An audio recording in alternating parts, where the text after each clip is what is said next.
ఎంతటి ధనమున్నను, ఎన్ని భూములున్నను, ఎంతటి అధికారమున్నను నిత్యము మనోవ్యాధితో కలతలకు లోనగుతూనే ఉన్నారు.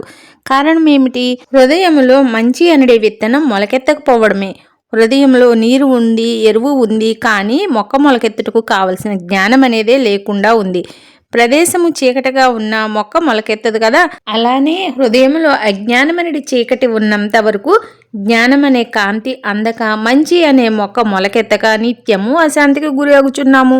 దైవ చింతన ద్వారా, సద్గ్రంథ పఠనము ద్వారా, సద్గురువును ఆశ్రయించుట ద్వారా అజ్ఞానమును రూపుమాపుకోవలెను.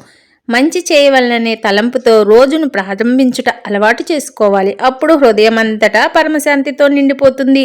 అశాంతులు, ఆటంకాలు అన్నీ తొలగిపోయి సంతృప్తికరమైన జీవితము హస్తగతమవుతుంది.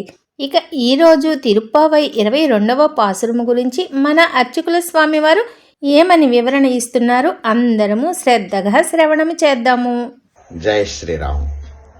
వాసుదేవ.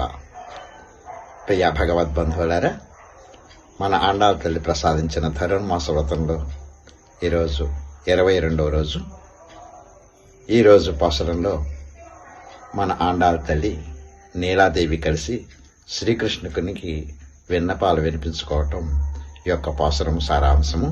అంగన్ మగలత్తు అరిసర్ అభిమాన భంగమాయి వందు నిన్ పల్లె కట్టిల్ కీలే అంటూ ఈ భూమండలంలోని చక్రవర్తులంతా కూడా తమ శరీర అభిమానాలను, అహంకారాలను పూర్తిగా వదిలివేసి నీ సింహాసనం పాదపీఠం దగ్గరికి వచ్చి నీ దయకే కాచుకుని ఉన్న వారి వలె మేము కూడా గుంపులుగా వచ్చి నీ దివ్య కటాక్షం కోసం వేచి ఉన్నాం కృష్ణ.